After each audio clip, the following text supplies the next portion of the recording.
Aubrey awakens quite happily on Tuesday the 2nd of summer, and as is her way, she runs straight over to the TV and finds that the spirits are in good humor. Holy shit, she thinks to herself. I was thinking about all of the various ways in which I was going to have to not go adventuring today, she goes on. But since it seems that the spirits are in good humor, I am not going to have to do any of that shit. And instead, I can just go straight to the fucking mines and kill all of the enemies that I see. And it's going to be fan-fucking-tastic, she goes on. So, to ensure that I don't completely neglect my responsibilities, she goes on, I will now water each and every single one of my plants. Hopefully they are happy. I know, she thinks, that it is summer and it is very hot and the sun is oppressive. It is directly overhead. It is just baking literally everything. But I really hope, she thinks, that all of my plants, each and every one, are happy. Perfect. Having expressed this to her plants, Aubrey goes over to her chest, puts away all the things that she will not need, and decides that, actually, it's a good thing that she checked this, because it seems that the slingshot, holy crap, the slingshot needs stones, and what the fuck? She will have to, what the hell is going on here? She will have to learn how this fucking thing works, because, holy crap. Out of ammo. What? It requires stones for ammo. Can I make stones? She wonders.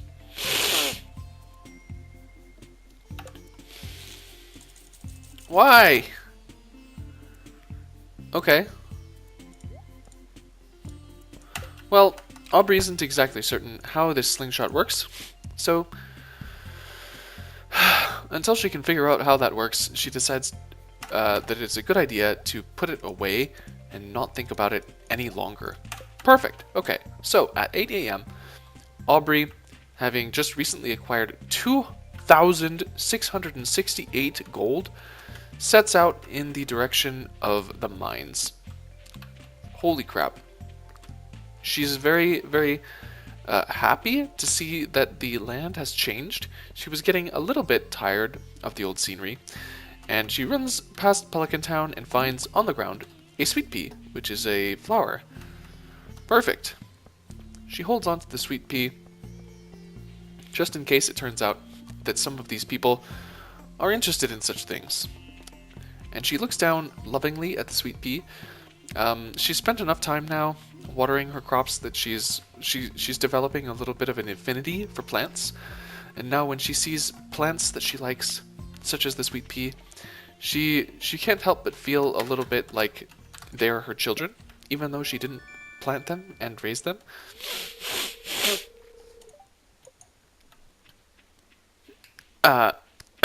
So when she finds plants that she likes, she tends to look at them as though they were the products of her own womb, so to speak. Perfect. So she ends up in the mines, and she goes straight to level 40, which is where the ice area begins. And she heads down and just immediately smashes the hell out of a crystal-looking object. And, well, she's not sure what the consequences are of smashing these crystals, but she does it anyway because it seems like there is no negative consequence for doing so. As she explores this icy region, she realizes that, well, this icy area is not very good camouflage for the moles. Wait, no, the gnomes. What the fuck? What am I saying? The golems. The spooky golems from the entire previous area, she realizes, would not blend in here at all, so they're probably not here, actually. She continues. Actually, it could be the case, she realizes with a heavy heart, that I may never see another golem again. The thought of never seeing another golem ever again fills her heart with sorrow because she spent so much time and energy getting to know those little scary and misunderstood bastards that now that it's likely that she'll never see another one again, she just can't. She can't quite believe it. This can't be the end, she thinks. This can't be the end of my relationship to the golems, whose civilization I was going to overthrow. It can't possibly be the case that they got off this easily, she goes on. Holy shit, she thinks. If I don't get a chance to finish what I started, if I don't get a chance to eradicate those gnomes from existence, those, not gnomes, those golems from existence, she goes on, then holy crap, by God, I will go back up there and undo my progress in order to ensure that those golems pay the ultimate price, she says.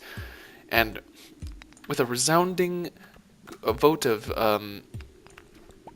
dedication from her own self, she vows that if she does not encounter any more golems, that she will fucking stop all progress and go straight back up there and corner each and every single golem that she finds and like interrogate it for information. She still believes that she can bring down their society because the fact that she's free of them now is frankly not enough. She knows that she will have to go and face them again. Oh, what the fuck is going on here? There's like coal sprites from that Hayao Miyazaki movie. What are they doing? She decides to let them hit her because they're just so cute, actually. Oh my god, it dropped a crystal fruit, she realizes. It dropped a fruit. Oh my god, that's actually really good. She realizes this fruit that was just dropped by these coal sprites is insanely good, she realizes. But out of the corner of her eye, she catches a glimpse of not one, not two, not three, not two, not one, not two, not three, but 4 entire iron geodes are just sitting here on the ground. And she realizes, holy crap, I need iron for my sprinklers. If I want to maintain my presence in Pelican Town and retain my sanity, then I will definitely need some sprinklers so that I don't have to get up at 6 a.m. every morning and water each and every single one of my plants, because that is going to grate on me, she goes on. After a very short amount of time, she concludes. I cannot possibly find it within myself to continue manually watering every single one of my plants every single morning, she thinks. So the more iron I get, she goes on, the better, because it means that I will be able to create more sprinklers, she says. Holy crap, these bats are so annoying, she thinks. I've been down here, I've been like lost in thought. I've been like fantasizing about all the things I'm gonna do when I'm out of here. She goes on, and I haven't even realized that after all this time, I have lost 44 of my, 54 of my 110 health points. And now I'm down here, I'm looking down at my nails, she thinks, and I'm seeing that my nails are broken. They're about halfway chipped to the bone. The red nail polish is just gone at this point, she thinks. And they're not shiny any longer. They're not polished. They're all scraped up. And oh my god. Aubrey is so exhausted from exploring, from adventuring all day that she decides to take a little break. She sits down on it, or doesn't quite sit down. The big boulder is a bit too tall for her, but she finds the big boulder. She turns around, she leans back against it, and she just sits there pondering her life, pondering existence, pondering golem society, wondering how golems managed to escape her wrath, wondering how her fingernails got so damaged, and just continuously pops these salmon berries idly into her mouth. And as she eats the salmon berries, she realizes, you know what? Life isn't so bad. Actually, you know what?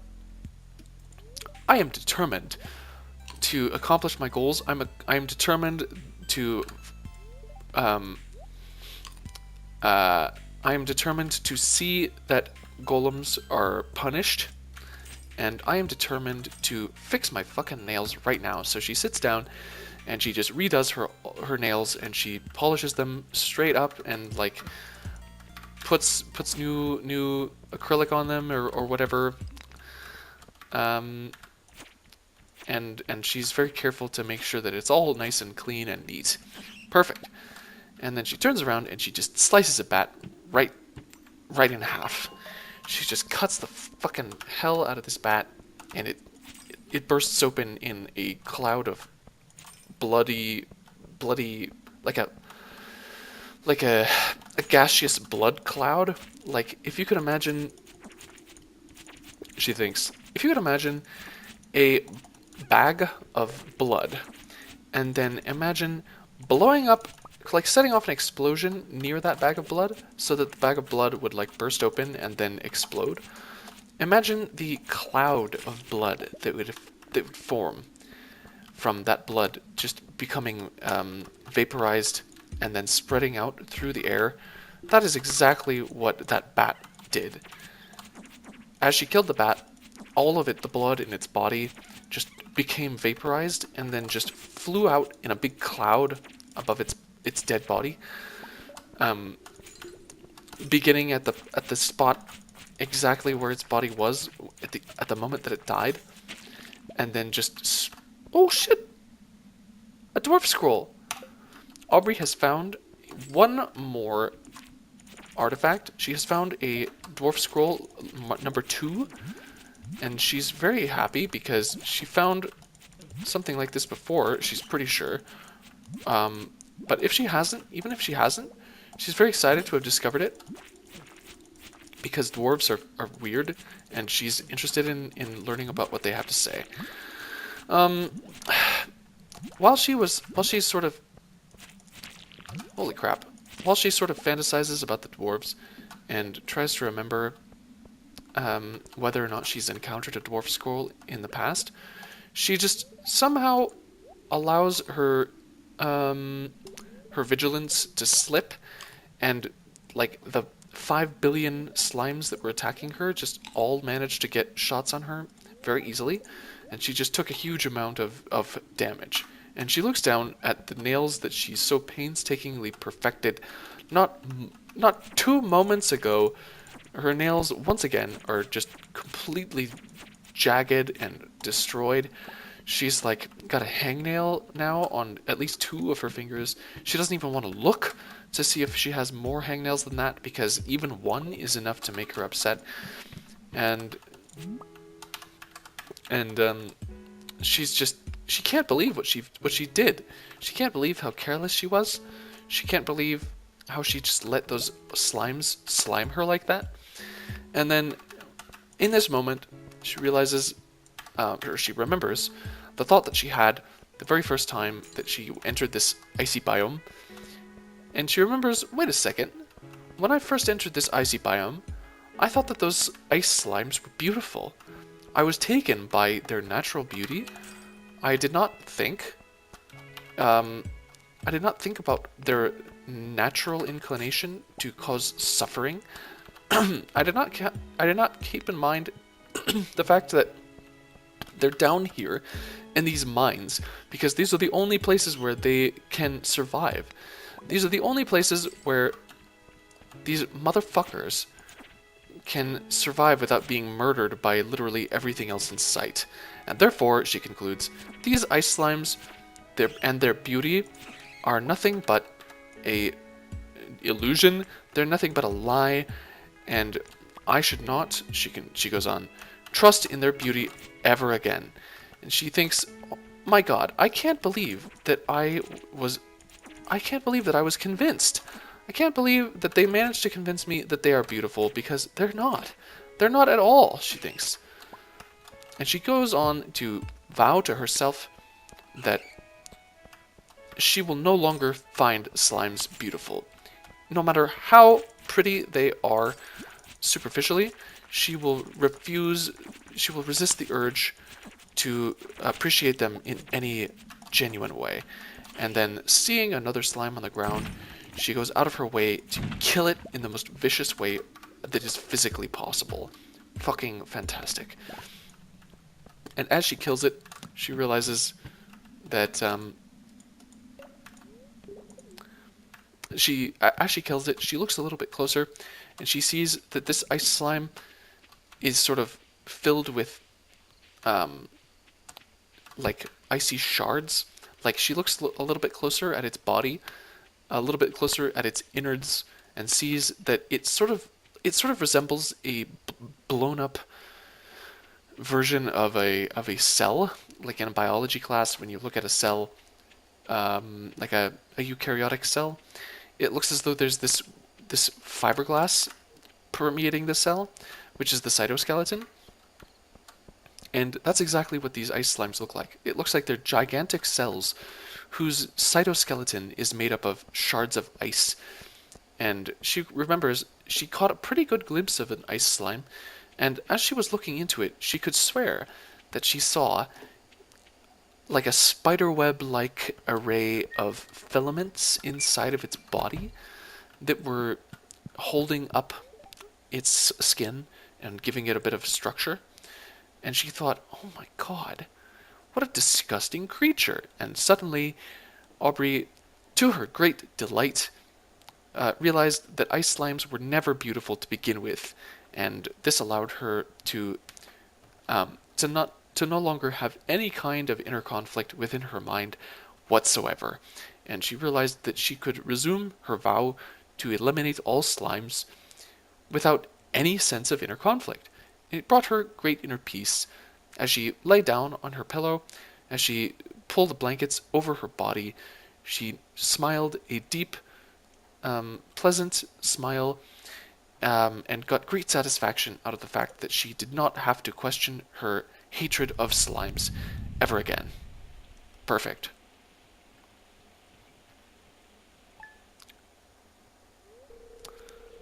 There was an earthquake during the night, she realizes.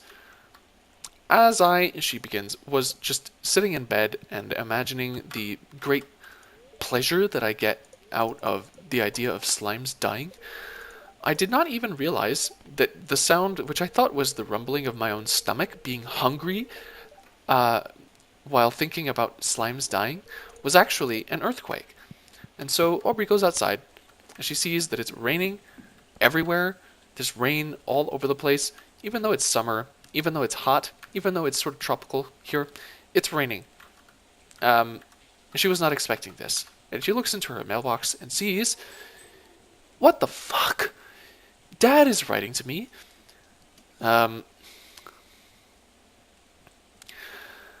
Dear Aubrey, have you settled into your new life yet? I can't believe you're all grown up now. Time sure flies. Now that you're gone, I have all this extra money laying around, so I included a little gift. Love, Dad, he says.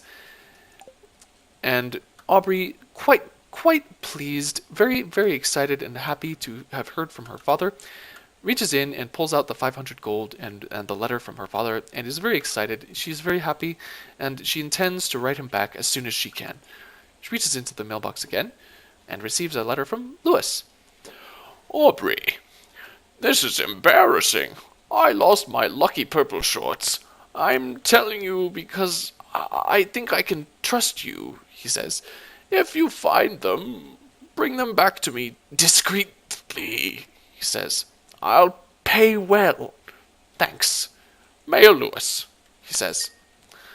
Aubrey sees this letter from Lewis and is suspicious.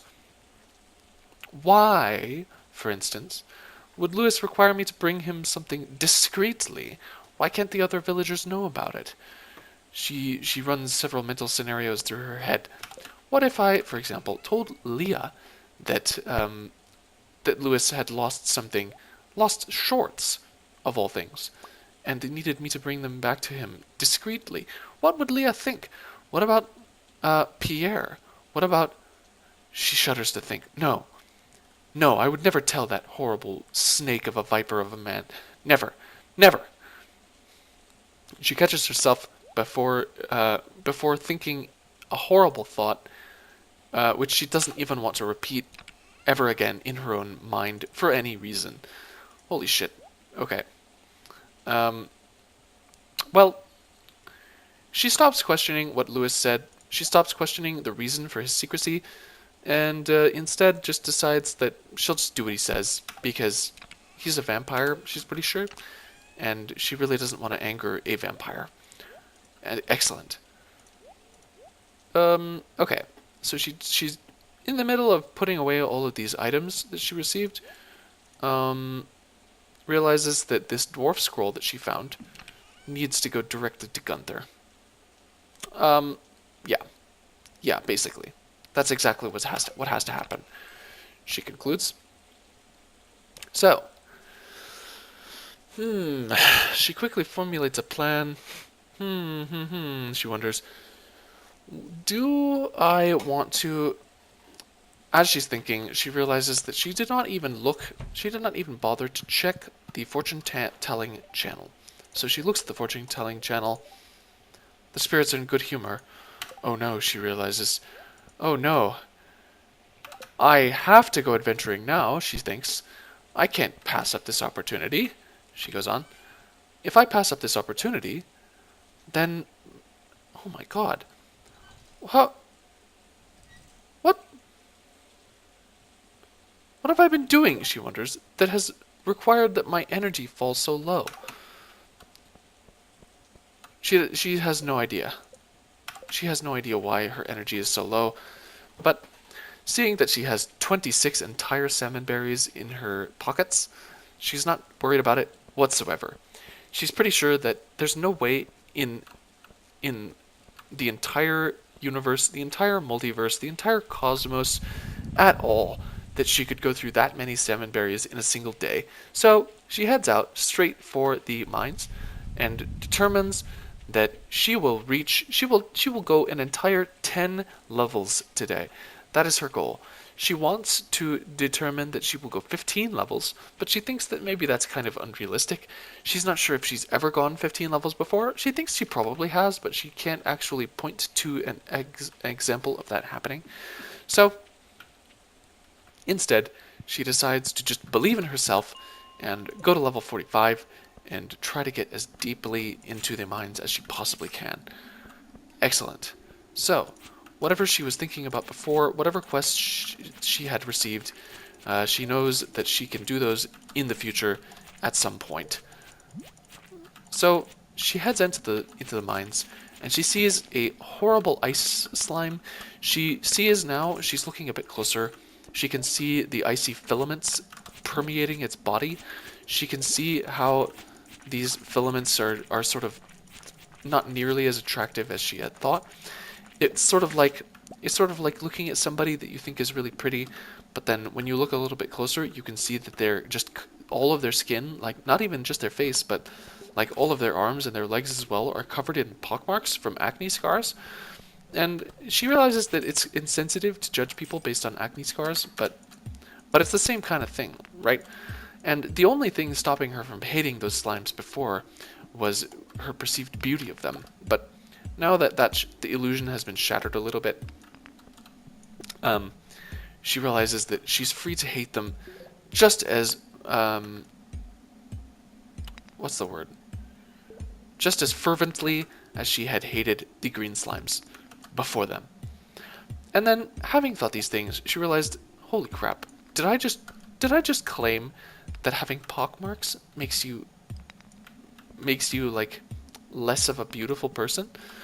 And she realizes, holy crap, I did not mean to say this at all, because I know many people, for example, famous physicist Lawrence Krauss has a lot of pockmarks, and she realizes, hey, Lawrence Krauss isn't a bad-looking guy. Actually, the pockmarks kind of make him look interesting.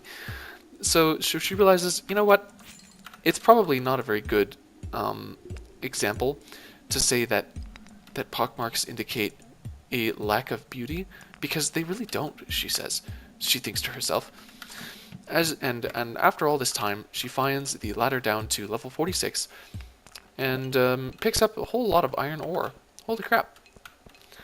And then she sees yet another ice slime and thinks intently to herself about what kind of example she wants to think of to perfectly encapsulate her feelings towards ice slimes.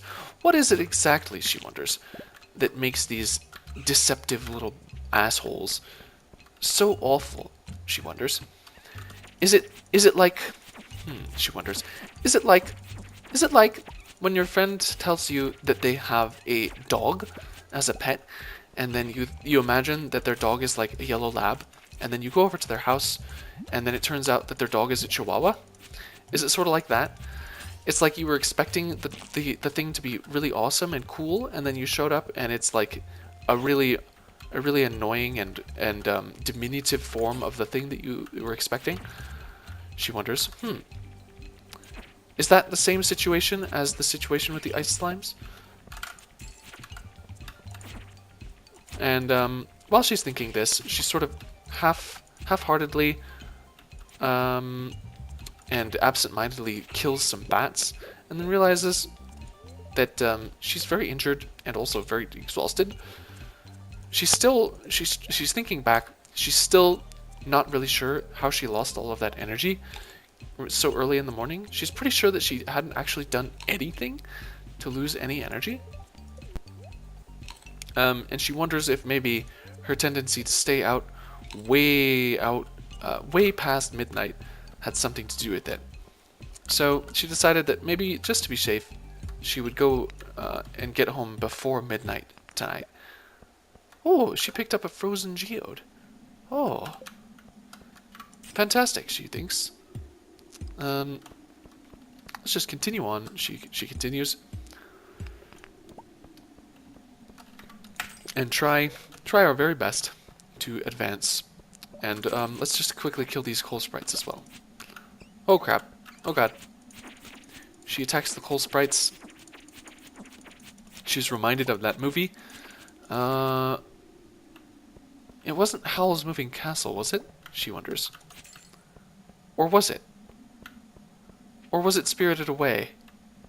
She's not sure. She's not super familiar with Hayao Miyazaki, but she's definitely certain that his movies are beautiful and just absolutely fantastic. Actually, as she's thinking about this, wait a second. She looks up at her money pouch and realizes that she has 3,168 golds. And she has no idea when she acquired the last 1,000 gold. She's pretty sure that she only had 2,168 golds before, and now she has 1,000 more than that. And she has no idea where that extra money came from. She's a little bit concerned. She's worried that maybe she's hallucinating. And she thinks back, and she remembers the coal sprites. And she remembers, oh my god, these coal sprites are probably magical in nature somehow. They're probably like filling my head with psychic images. Maybe Emily's desire to ping me psychically to attend events was somehow in an effort to prevent me from coming down here and being influenced by bats and various other things, such as those coal sprites. As she's pondering this, she's attacked by bats and just decides to run straight down to the next level, because bats, holy crap, what assholes.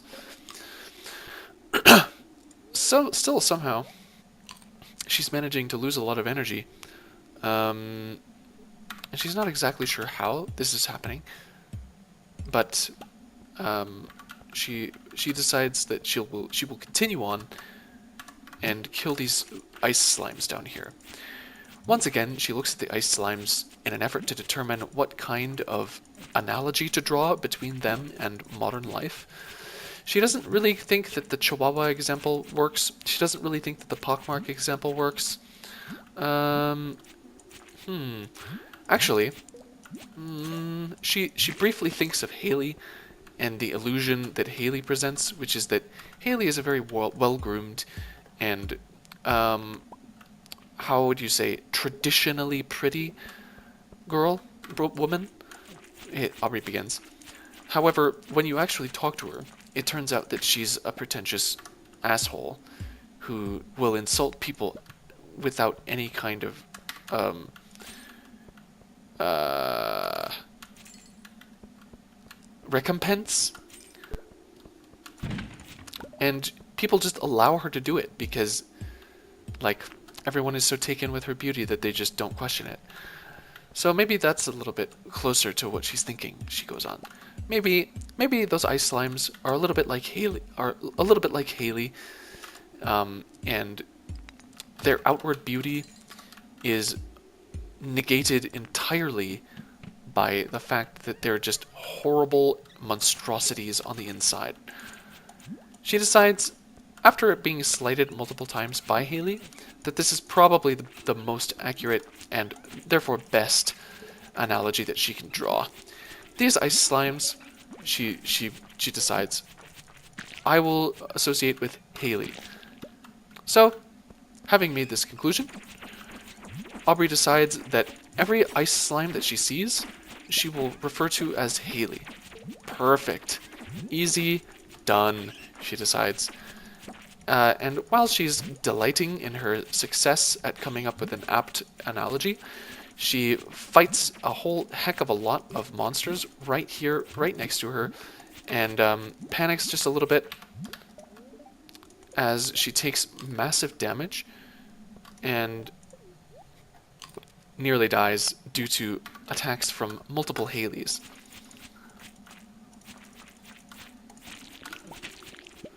But ultimately, she manages to kill each and every single one without incident.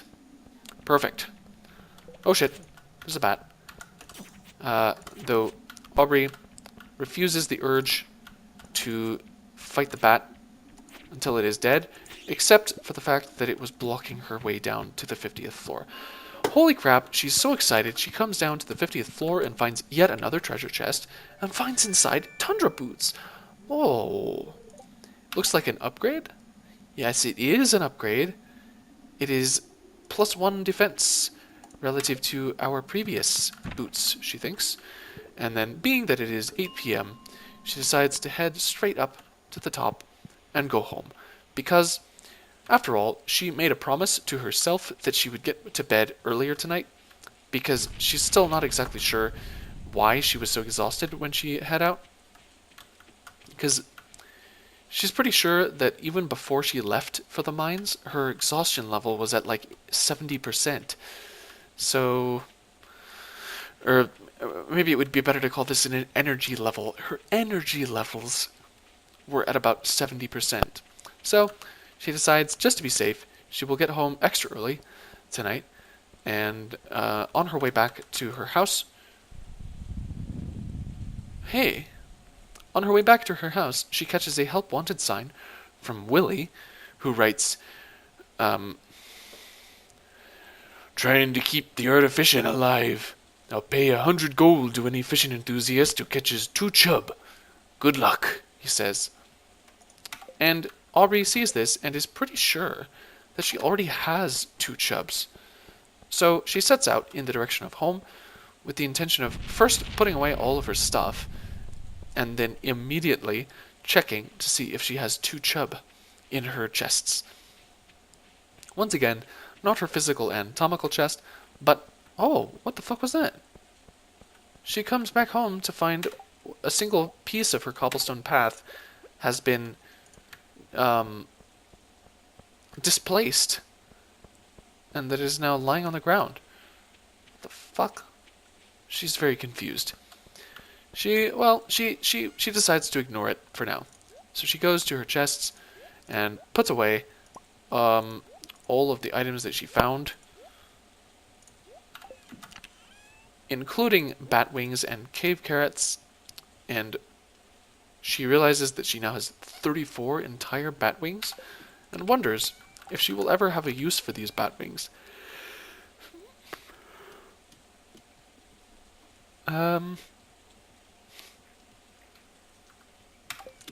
Aubrey stops herself and realizes, you know what? I had a plan. What was I going to do? What was I going to do as soon as I got here? I was coming here with a plan. Oh, yes. I was going to check to see if I had 2 chubs, which I do, she goes on. Oh, shit. Hmm. Wait, does it not count? Does it not count?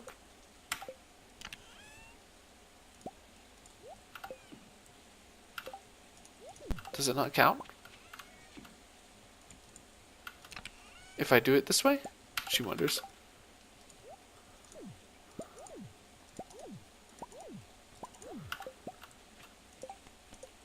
Oh my god, it doesn't, she concludes. I cannot just take chubs that I've already caught and turn them in. I have to, she goes on, catch the chubs myself after receiving the quest, she concludes. Holy crap. Well, I'm not sure that this is worth it anymore, she thinks. So what I'm going to do is just go to bed and decide in the morning. Aubrey looks for Joan of Arc, who is nowhere to be found. And actually, she's kind of concerned. She's going to go outside and look for Joan of Arc because it's the middle of a thunderstorm. Joan of Arc is probably hiding somewhere, terrified. She knows that cats don't really like thunder, and she's really worried that Joan of Arc is trapped somewhere, hiding, terrified of the lightning, of the thunder, and is going to be hungry, and is going to be hungry and upset. But oh, it seems that when Aubrey was outside looking for Joan of Arc just managed to slip right inside without her seeing and curl up right next to the fire. Perfect. So Aubrey goes to sleep and dreams about combat. She dreams about those ice slimes again. She dreams about her stroke of inspiration in realizing that the ice slimes are not actually beautiful in any sense. She dreams about how she dreams about seeing an ice slime. She sees an ice slime right before her in her dream, and it looks beautiful at first, but then as she gets closer to the ice slime, she realizes that she can see deep inside of it, and she can see like these horribly painful looking spike-like ice shards jutting through its body like filaments, like cytoskeleton. And she decides, oh my god, that is just not attractive at all. And she realizes that the jutting angular cytoskeleton actually looks a little bit like spears or other weapons that are stabbing through the thing's body, and it looks morbid. It looks like some sort of zombie that has been created by stabbing something that was once beautiful multiple times with shards of ice. And it's terrifying her now. She's actually terrified now of these ice slimes because of how horrific and painful they look. And she dreams about this thing, and she dreams that she just pulls out her sword and slices it right in half, and she can feel the sword cutting through those ice filaments, and she can see the ice filaments shattering inside of the slime's body. And as she does this, she realizes that she understands a perfect technique for fighting ice slimes, and realizes that she understands how to make the perfect food for countering the effects of ice slimes, which is a roots platter. And holy crap, she's so excited. She's so good at everything. Aubrey is the best. Perfect.